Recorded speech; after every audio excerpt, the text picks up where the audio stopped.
নিষিদ্ধ ঘোষিত একটি উগ্রবাদী সংগঠনের সদস্যরা জাতীয় সংসদ ভবন সহ দেশের গুরুত্বপূর্ণ স্থাপনায় হামলা চালাতে পারে এমন আশঙ্কায় সতর্কতা জারি করেছে পুলিশ সদর দপ্তর। সম্ভাব্য ঝুঁকিপূর্ণ স্থাপনাগুলোর মধ্যে জাতীয় সংসদ ভবন, পুলিশ ও সেনাবাহিনীর স্থাপনা এবং সদস্য, ধর্মীয় উপাসনালয়, বিনোদন কেন্দ্র এবং শাহবাগ চত্বরের কথা উল্লেখ করা হয়েছে। পাশাপাশি বিভিন্ন বাহিনীর অস্ত্রাগারেও হামলার পরিকল্পনা থাকতে পারে বলে আশঙ্কা প্রকাশ করা হয়েছে। পুলিশ সদর দপ্তরের এক এআইজি পদমর্যাদার কর্মকর্তার নাম প্রকাশ না করার শর্তে জানান, বিষয়টি নিয়ে কনফিডেন্সিয়াল বিভাগ থেকে একটি চিঠি জারি করা হয়েছে এবং তা সব ইউনিটে পাঠানো হয়েছে। যদিও বার্তায় সংশ্লিষ্ট উগ্রবাদী সংগঠনের নাম উল্লেখ করা হয়নি, তবে সম্প্রতি ইশতিয়াক আহমেদ সামি ওরফে আবু বকর ওরফে আবু মোহাম্মদ নামে সংগঠনটির এক সদস্যকে গ্রেপ্তারের তথ্য জানানো হয়েছে। তবে তাকে কবে এবং কোন ইউনিট গ্রেপ্তার করেছে তা স্পষ্ট করা হয়নি।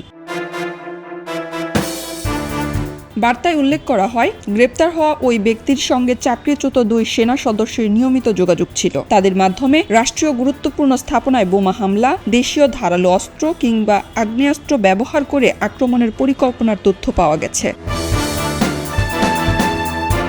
বিগত অন্তর্বর্তী সরকারের সময় তৎকালীন ডিএমপি কমিশনার শেখ মোহাম্মদ সাজ্জাদ আলীর দায়িত্ব পালনকালেই গত 31 জানুয়ারি রাজধানীর জিয়া উদ্যান থেকে আহসান জহির নামে এক ব্যক্তিকে জঙ্গি সন্দেহে গ্রেপ্তার করা হয়। পরবর্তীতে ওই ঘটনার সূত্র ধরে আরও 4 জনকে গ্রেপ্তার করে সিটিটিসি। একই মামলার ধারাবাহিকতায় গত 2রা এপ্রিল হবিগঞ্জ থেকে এক শিশুকে হেফাজতে নেওয়া হয়, যাকে নিষিদ্ধ ঘোষিত সংগঠন নব্য জেএমবির সঙ্গে সম্পৃক্ত বলে দাবি করে পুলিশ।